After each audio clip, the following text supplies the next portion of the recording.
రాకాలోకంకి స్వాగతం. ఈ కంటెంట్ మీకు నచ్చినట్టయితే లైక్ చేయండి, మీ బంధుమిత్రులకు షేర్ చేయండి.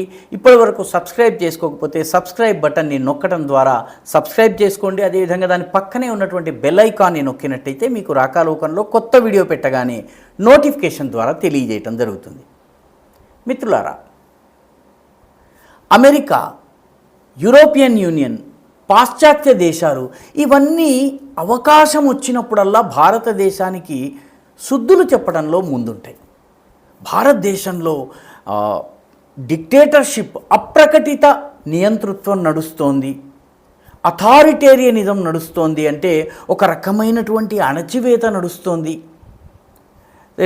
డెమోక్రటిక్ అటాక్రసీ నడుస్తోంది, అంటే ప్రజాస్వామ్యబద్ధంగా ఎన్నికైనా కూడాను గుండాయిజం చేసేటటువంటి నాయకులు ఉన్నారు. ఇక్కడ మైనారిటీల హక్కులకు భంగం కలుగుతోంది. ఇక్కడ శరణార్థుల గురించి పట్టించుకోవడం లేదు. ఇక్కడ ప్రజాస్వామ్యబద్ధమైన ఉద్యమాలను అణిచివేసే ప్రయత్నం చేస్తుందని అవకాశం దొరికినప్పుడల్లా పాశ్చాత్య దేశాలు శుద్ధులు చెప్తూ ఉంటాయి, మనకి సూక్తి ముక్తావళిని ప్రవచిస్తూ ఉంటాయి. ఇదే పరిస్థితి వాళ్ళకొస్తే ఎలా ఉంటుంది? షాహీన్ బాగ్లో సిఏఏ పేరిట మేజర్ రోడ్లను, రైల్వే స్టేషన్లకు, మెట్రో స్టేషన్లను దిగ్బంధనం చేసి, దేశవ్యాప్తంగా రోడ్లను, హైవేలను దిగ్బంధనం చేసి, యూపీకి, ఢిల్లీకి వచ్చే దారులను, ఢిల్లీలో అనేక మార్గాలు, నోయిడాకి వెళ్ళే మార్గాలు, ఇట్లాంటి అనేక కీలక మార్గాలను దిగ్బంధనం చేసే ప్రయత్నం చేసినటువంటి షాహీన్ బాగ్ను ప్రభుత్వము నెలల పాటు ఏమీ చేయకుండా వదిలేసింది. ఎందుకంటే వాళ్ళపైన జులుం చేయటం వల్ల పెద్దగా ఉపయోగం ఉండదని భావించి ఓపిక పట్టింది. రైతు ఉద్యమాల పేరిట ఢిల్లీని దిగ్బంధనం చేసినప్పుడు కూడా ప్రభుత్వం ఏమీ చేయలేదు. అయినప్పటికీ భారతదేశంలో నియంతృత్వం ఉంది అని చెప్పి రకరకాల మాటలు చెప్పారు. అదే అమెరికా దాకా వస్తే, ఇప్పుడు అమెరికాలో తాజాగా అక్కడెక్కడో గల్ఫ్ దేశంలో ఇజ్రాయెల్కి, హమాస్కి మధ్య యుద్ధం జరుగుతుంటే, హమాస్ పైన ఇజ్రాయెల్ చేస్తున్న యుద్ధాన్ని తక్షణం ఆపాలని పాలెస్టీనాకి మద్దతుగా, ఇజ్రాయేలీకి వ్యతిరేకంగా యూనివర్సిటీల్లో చదువుకుంటున్నటువంటి ఇజ్రాయేలీ విద్యార్థులను బెదిరిస్తూ, భయపెడుతూ పలు యూనివర్సిటీలో ఉద్యమాలు జరుగుతున్నాయి.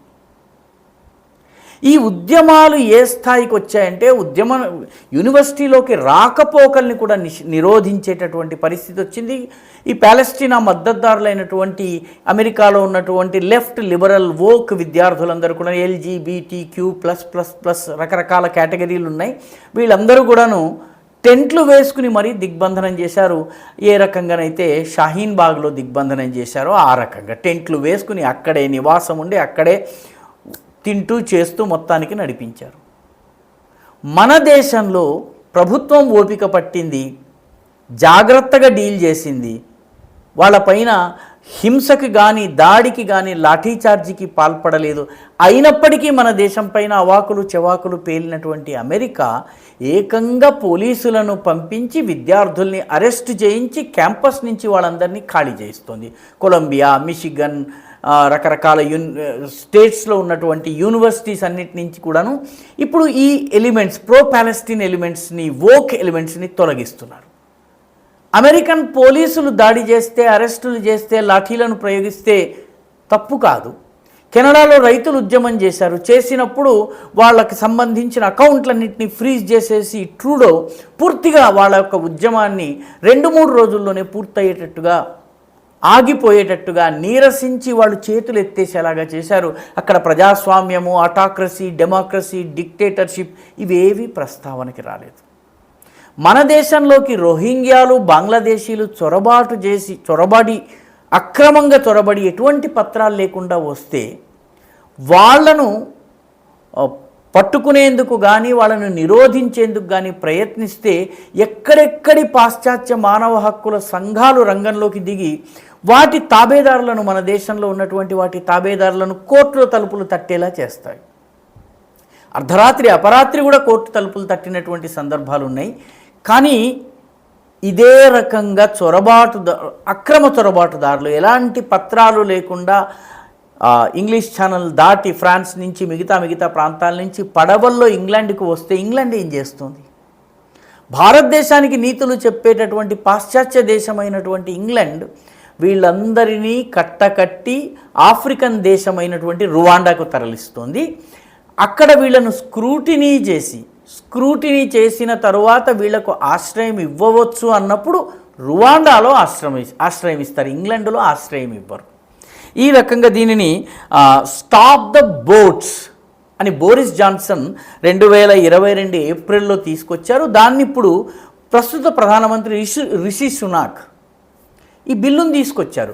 రువాండా బిల్లు పేరిట ప్రస్తుతం ఇంగ్లాండ్లో విదేశాలు, ఐక్యరాజ్య సమితి వంటి సంస్థలు ఇలా చేయడం తప్పు, మానవ హక్కులకు ఇది భంగము, లిబరల్ డెమోక్రసీస్ ఇలా చేయకూడదంటే దాన్ని పట్టించుకోము, మా దేశానికి సంబంధించిన అంతర్గత వ్యవహారాల్లో ప్రపంచంలో ఎవరి సలహా మాకు అక్కర్లేదని రిషి సునాక్ చెప్తున్నారు, బ్రిటన్ చెబుతోంది.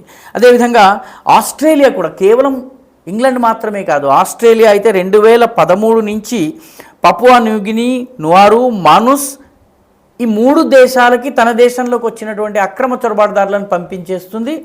అదేవిధంగా క్రిస్మస్ ఐలాండ్ అనేటటువంటి ఒక ద్వీపంలో వీళ్ళందరినీ జైల్లో ఉంచుతుంది.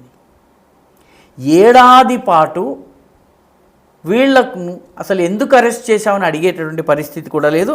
జర్మనీలో కూడాను దాదాపు 8,000 మందిని 2023లో బయటకు, ఆ దేశం నుంచి బయటకు పంపించారు అక్రమ చొరబాటుదారులు కాబట్టి. ఇటలీ అయితే ఈ రకంగా వచ్చేటటువంటి వాళ్ళు, అక్రమంగా వచ్చే వాళ్లను 3 నెలల నుంచి 6 నెలల పాటు ఎలాంటి కారణం చూపకుండా అరెస్ట్ చేసేటటువంటి చట్టాన్ని తీసుకొచ్చింది. మరొక దేశమైనటువంటి ఇటలీ అయితే మరీ ఇంకా ఆశ్చర్యకరం. అదేం చేసిందంటే, యూరోపియన్ యూనియన్ సభ్య దేశం కాబట్టి యూరోపియన్ యూనియన్ విదేశాల నుంచి వచ్చే వాళ్ళని తీసుకోవాలని చెప్తుంది కాబట్టి యూరోపియన్ యూనియన్లో చేరని అల్బానియాలో ఒక జైలు పెట్టి తమ దేశంలోకి వచ్చిన వాళ్ళని అక్కడ జైల్లో ఉంచుతుంది. ఈ దేశాలన్నీ ఇటువంటి చర్యలు తీసుకుని అక్రమ చొరబాటుదారులను నిరోధించే ప్రయత్నం చేస్తూ ఉంటే, మన దేశంలో రోహింగ్యాలను, బంగ్లాదేశీల గురించి మాట్లాడగానే మానవ హక్కుల గురించి మాట్లాడతారు. కేసీఆర్ పదే చెప్పినట్టుగా మీరు చేస్తే సంసారం, మేము చేస్తే వ్యభిచారం అన్నట్టుగా పాశ్చాత్య దేశాలు, ముఖ్యంగా ప్రపంచాన్ని శాసిస్తున్నామని భావిస్తున్నటువంటి పెద్ద దేశాలు ఈ రకమైనటువంటి ద్వంద్వ ప్రమాణాలను పాటిస్తున్నాయి. ప్రస్తుతం ఉన్న ప్రభుత్వము దీన్ని పట్టించుకోవడం లేదు. అందుకే వాళ్ళు ఈ ప్రభుత్వం పైన ఎనలేని అక్కసును వ్యక్తం చేస్తున్నారు. ఏదో ఒక రకంగా 2024 ఎన్నికల్లో ఏదన్నా అద్భుతం జరుగుతుందన్నటువంటి దింపుడు కళ్ళం ఆశతో ఉన్నారు. ఎందుకంటే ఇలాగా ధీటుగా కళ్ళల్లో కళ్ళు పెట్టి చూసి ధైర్యంగా మాట్లాడి కాదు లేదు పొమ్మనగలిగేటటువంటి ప్రభుత్వం వాళ్ళకి కావద్దు.